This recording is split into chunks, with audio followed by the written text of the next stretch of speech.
Well, there's been a lot of comments about this Carlinkit adapter and its ability to do Android Auto and Apple CarPlay, and for me it's been working flawlessly, but some of you have been struggling. Now I want to show you a couple of things that might help you. If you didn't read the manual or you didn't follow my exact steps of how I got this working on my car, then maybe what I show you in this video is going to unlock it so that this works flawlessly for you. And yes, I know the forums keep saying that Apple CarPlay, Android Auto are going to be rolled out by the manufacturer via an OTA over-the-air update. There's no evidence for that. I have looked high and low. There is an update confirmed for the B10 that will bring this functionality, but not yet for the C10. And quite a few people are saying that the C10 does not have the necessary hardware, so a software update over the air isn't really going to help you much. Make sure you're subscribed for all the Leapmotor C10 tips and experience as I get along with mine. Now let's get into it. These are the bundled instructions. If you had followed along with these, then you should be able to get access and understand how this works. But I'm going to demonstrate it anyway. Okay, screen recording is on. Now I'm into the interface, which is for the adapter itself. Now let me show you how we get there. So if we go down to Wi-Fi, you should see, once your adapter is plugged in, you should see the auto kit and whatever your number is. Mine is 1273. And when you click on that, the password for it is 12345678. Okay, and then you should be connected to that Wi-Fi. You can see on mine, I'm connected to it, no internet access, that doesn't matter.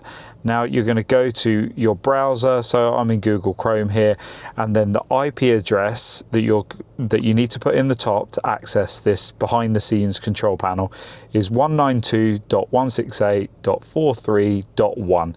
Once you enter it, you're going to land on this page. Now there's a few things that you can do. There are facilities to upgrade the firmware and everything else. I'm going to show you which info I'm on, which version I'm on. My version is 2025.02.25.1521, and the hardware version is there. You can see those bits. Mine works straight out of the box. I'm not having to jump through some of the hoops that some of the other comments are reporting. But this gives us a few other things as well. If I look, for example, in other settings, this may be where your settings aren't quite configured, so you may be able to switch on the UDisk mode. It may give you the access to then be able to install the APK on the, which is the container for the app, and installing that AutoKit app that is missing on your Leapmotor, for example. So you may want to switch on UDisk. I haven't messed with all of these other modes. This is how mine is configured. You may want to set it the same so you've got a good chance of it working, and you can restore it to the factory settings if you have messed about with it and something stops working. So on video settings as well, a few people have had issues. I haven't changed anything on the video settings on this interface. I've only changed the video settings on the main screen. So anyway, there may be some options there that you can tweak to get it working as you want it to. And then on the audio settings, you might want to up your audio quality from CD to DVD, which in terms of audio quality, there's not really anything between them, but you may want to upgrade your call quality as well up to HD, or change your navigation volume or call navigation volume. And maybe I should toy with this, because a few people have remarked that the call volume is very, very noisy, is very, very quiet, and so perhaps this is what you need to do to ramp it up. Let's press confirm, and that, you can see it's got some X's there. It's resetting itself. It's showing me on the display now. It's just slowly resetting and reconnecting. There you have it. This should be a very short, quick tip video. There's a couple of other things that we've discovered along the way. For example, I was struggling with the heated seats. I'm coming.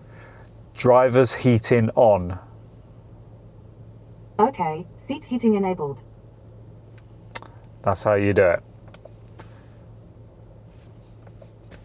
I am listening. Driver's heating off. Okay, seat heating disabled.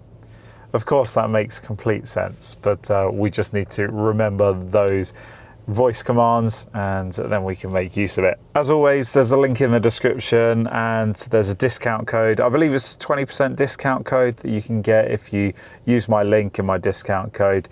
And I found this adapter to work perfectly for me, so I apologise for those of you who have had some teething issues, but I'm glad to see in the comments that most of you have managed to figure it out, and a few of you just needed to connect it with hardwire first of all to try and get it synchronising, and that seemed to unlock a few things. Hope that was helpful. Like and subscribe. See you in the future.